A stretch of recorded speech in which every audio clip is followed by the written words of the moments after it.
What Cried Granny? An Almost Bedtime Story by Kate Lum and pictures by Adrian Johnson. What Cried Granny? Almost Bedtime Story. Once upon a time, there was a boy named Patrick who was having the first sleepover at Granny's house. As sun began to set, Granny said, "Patrick, dear boy, it will be dark soon. Time to get ready for bed." "But Granny," said Patrick, "I don't have a bed here." "What?" cried Granny. She ran out her yard where some tall trees were growing and chopped one down. She carried it into her workroom, opened her pillbox, and made Patrick a fine bed. Then she pointed to the restful shade of blue, put a firm red mattress on it, and took it to the bedroom. "There you are, dear boy," said Granny. "Now climb into bed, lay your head on the pillow, and sail off to dreamland." "But Granny," said Patrick.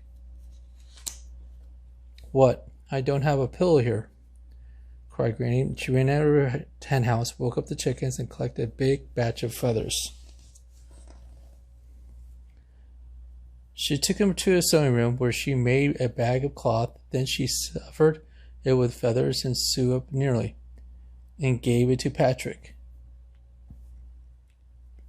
"There are here, dear boy," said Granny. "Now climb into bed, lay down your head on the pillow, tuck the blanket on your chin, kiss you good night." "But Granny," said Patrick, "I don't have a blanket here."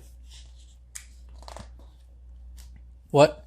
cried Granny. She ran outside the head and the hills where a flock of fat sheep was snoozing. She herded off some of the wool and ran into the back home. She took the wool to her basement, spun it into a yarn, knitting a fuzzy warm blanket, and dyed the priestess shade brilliant purple. It was dry. She carried it upstairs and spread it into the bed. "Now, dear boy," said Granny, "climb into the bed, lay your head into the pillow, stuck the blanket into your chin, and get ready for a teddy bear hug. Turn off the light." "But Granny," said Patrick, "I don't have a teddy bear here." "What?" said Granny.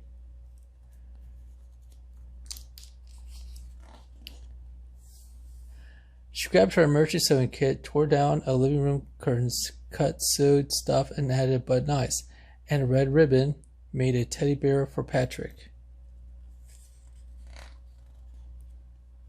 "Now, Patrick," cried Granny, "climb into the bed, lay your head in the pillow, tuck a blanket on your chin, give your teddy bear a hug, and go to sleep." "But Granny," said Patrick. "It's morning." "What?" said Granny.